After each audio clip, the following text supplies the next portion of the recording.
Je m'appelle Patricia et je parlerai ici au nom de Hildegard Schneider, directrice de World Wide Wings. Éveil messianique, le pouvoir des mots. Le thème de l'éveil d'aujourd'hui traitera le sujet « Le pouvoir des mots ». Lorsque l'on revient aux origines et que l'on découvre que la Torah est le fondement de notre foi, on commence à faire une découverte étonnante au fil du temps. Pour commencer, une petite introduction sur les mots. Les mots ont un sens et un pouvoir. Ils véhiculent des concepts et évoquent des concepts par le biais d'images, et ils sont un instrument de direction. Les mots nous permettent de tirer des conclusions. Nous savons tous qu'il est possible d'obtenir des changements en politique et dans la société grâce à des concepts linguistiques. Par exemple, le discours « J'ai un rêve » de Martin Luther King est une démonstration iconique de la manière dont les mots peuvent induire un changement. Le discours de Martin Luther King a joué un rôle primordial dans le mouvement des droits civiques aux États-Unis. Le discours était émotionnellement fort et éloquent et pouvait toucher et inspirer le monde. Les paroles ont enflammé la passion et le courage de millions de personnes qui ont changé le cours de l'histoire. Maintenant, appliquons à la Bible ce principe que les mots ont un pouvoir. Les textes que nous lisons proviennent d'éditions traduites. Celles-ci ne sont pas traduites directement de l'hébreu, mais du grec ou du latin, ou du grec vers le latin, puis dans une langue concernée. Comme la plupart des traducteurs n'étaient pas juifs, mais païens ou chrétiens, ils ont adopté des concepts connus de leur lectorat dans leur contexte culturel. C'est ainsi qu'ils ont introduit des termes qui leur étaient familiers, en particulier dans le Nouveau Testament.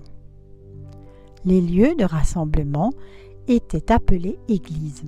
La religion qu'ils pratiquaient était appelée christianisme et les adeptes étaient appelés chrétiens. Ce qui est compréhensible et vrai pour les chrétiens d'aujourd'hui. C'est ainsi que pour les chrétiens d'aujourd'hui, le mode de vie du judaïsme incluant le port des tzitzit, les synagogues avec le rouleau de la Torah, la sanctification du Shabbat ne font pas partie de leur mode de vie chrétienne, bien que celle-ci soit mentionnée dans l'Alliance renouvelée, c'est-à-dire le Nouveau Testament. Les traducteurs, les pasteurs et les enseignants de la Bible ajoutent par exemple au Nouveau Testament des mots comme Église, dimanche, christianisme, qui ne figurent pas dans l'Alliance renouvelée et transmettent ainsi leurs concepts. Ainsi, la foi est définie par ces termes comme une foi chrétienne, issue de païens des nations. Et pourtant, ce concept d'église, de sanctification du dimanche et de pasteur ont été imposés au IVe siècle par l'empereur Constantin. Une nouvelle religion a vu son jour. Pourtant, tous les apôtres et disciples étaient juifs, vivaient dans une société juive, fréquentaient des synagogues juives et vivaient une foi juive. Il est donc clair que ces nouveaux concepts christianisés s'éloignaient de la foi originelle de l'Élohim d'Abraham, d'Isaac et de Jacob. Mais depuis Moïse, on parlait du peuple d'Israël comme d'une assemblée. Le mot hébreu Ka'al, dérivé du radical qui signifie convoquer, rassembler. Dans les écritures grecques chrétiennes, le mot assemblée est défini par klésia, qui est à la base du mot ecclésia. Le mot ecclésia provient de deux mots grecs et qui signifient venir de et kaléo qui signifie appeler, nommer. C'est-à-dire un groupe de personnes convoquées ou réunies, officiellement ou non. De nombreuses traductions françaises ont donc repris ce mot ecclésia, église. Mais le mot hébreu ka'al serait le mot adéquat, car dans l'Alliance renouvelée, on découvre que Yeshua, les apôtres et Paul allaient dans les synagogues et ce jour-là du Shabbat selon le 4e commandement donné par Yah au mont Sinaï. Souviens-toi du jour du Shabbat pour le sanctifier. Pendant 6 jours tu travailleras et tu feras toutes tes œuvres. Mais le 7e jour est le Shabbat de Yah, ton Elohim. Exode 20, versets 8 à 10. Le mot dimanche n'apparaît qu'une seule fois pour étayer le concept de culte dominical introduit par l'empereur Constantin. Le dimanche est le jour de la résurrection et la traduction grecque indique clairement Shabbaton, ce qui indique que Yeshua est ressuscité le jour du Shabbat et non le dimanche. Mais la christianisation des contenus bibliques va bien au-delà des deux paires de termes, Kahal, Église, et Shabbat, dimanche. Le concept de christianisation s'infiltre profondément dans les écrits de l'Alliance renouvelée. Examinons de plus près leur vision sur Paul. Pendant des siècles, la vision chrétienne de Paul a été la suivante. Paul était un juif pieux de la tribu de Benjamin. Philippiens 3, verset 5. Paul faisait partie des pharisiens qui exigeaient une application stricte des commandements de pureté dans la vie quotidienne. La Torah et son interprétation étaient leur constitution. En tant que pharisien, il était un combattant passionné de la cause de la Torah. La conséquence logique était pour lui la persécution de la communauté chrétienne primitive, qui était à ses yeux une secte hérétique. Celle-ci trouve son origine dans la lapidation d'Étienne, acte 8, verset 1. Paul se fait délivrer une lettre de recommandation pour continuer la persécution à Damas, acte 9, verset 1. Sur le chemin de Damas, Luc rapporte dans les Actes des Apôtres une rencontre au cours de laquelle le Christ ressuscité apparaît à Paul, brillant de 1000 feux. Paul perd alors temporairement la vue, jusqu'à ce qu'un disciple de Jésus nommé Ananias lui impose les mains sur ordre de Dieu. Acte 9, verset 3 et suivant. Paul lui-même fait référence à cet événement. De son point de vue, il s'agissait d'une vision corporelle du ressuscité. Il se place ainsi tout en bas de la liste des témoins de Pâques qui ont vu Jésus en chair et en os après sa résurrection. 1 Corinthiens, chapitre 15, verset 8. Cet événement a entraîné un revivement dans la vie de Paul. Lui qui, auparavant, voyageait en poursuivant la première communauté chrétienne, s'est fait baptiser et a désormais été un ambassadeur du message du Christ. Le message est donc que Paul est devenu un chrétien converti.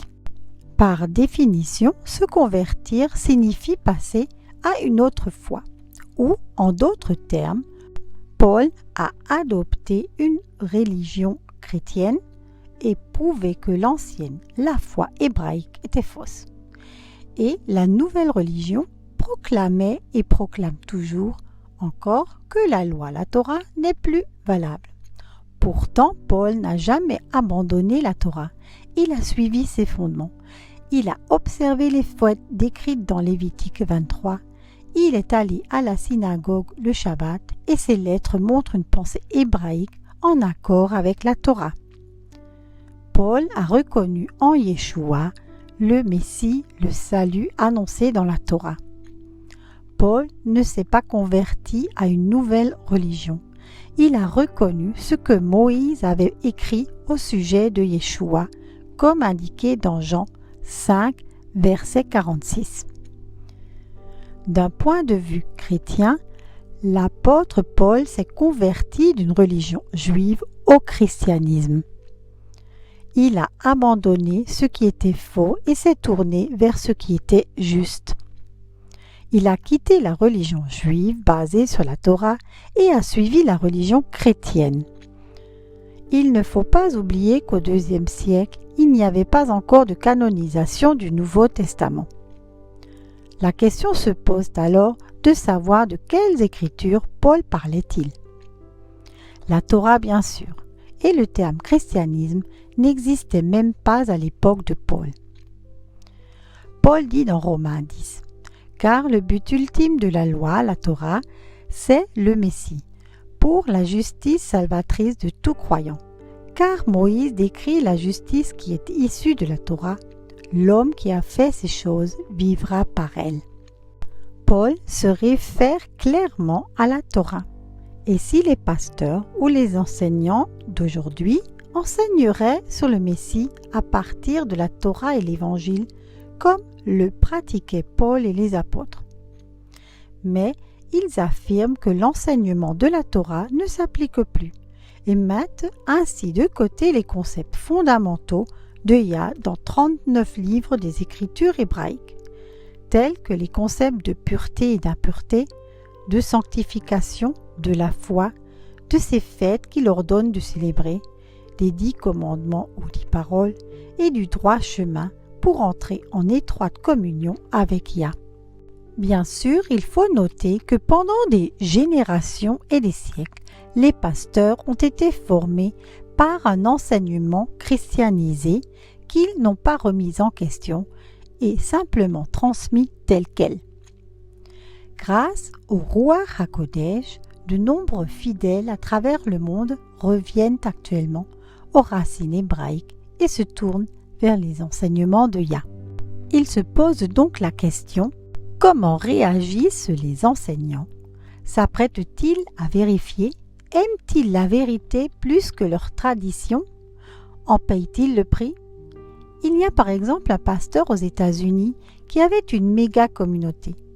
Quand il est revenu aux racines hébraïques, il a accepté la vérité. Et que s'est-il passé? Sa méga communauté n'a pas suivi le chemin. Le pasteur est resté ferme et fidèle à sa connaissance. C'est une grande joie de voir avec quelle clarté il prêche actuellement la parole.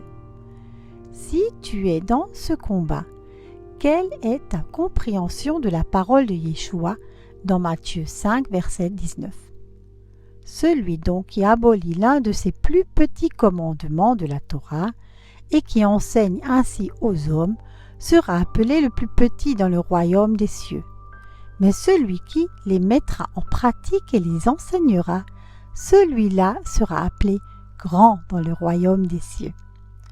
Ce pasteur des États-Unis a certes perdu une méga communauté, mais il ne sera pas appelé petit dans le ciel, mais grand. Soyez tous richement bénis. Chères sœurs et chers frères, si grâce à nos vidéos vous avez reçu une bénédiction, c'est de bon cœur que nous accepterions, si cela vous est possible, un don ou un don mensuel afin que nous puissions par ce biais poursuivre cette démarche sincère. Vous trouverez ci-dessous nos coordonnées bancaires, IBAN et BIC. Veuillez indiquer Éveil Messianique dans l'énoncé du virement. Un grand merci et likez avec votre abonnement. Soyez tous richement bénis. Je vous remercie pour votre écoute et vous invite à nous rejoindre sur Facebook Éveil Messianique.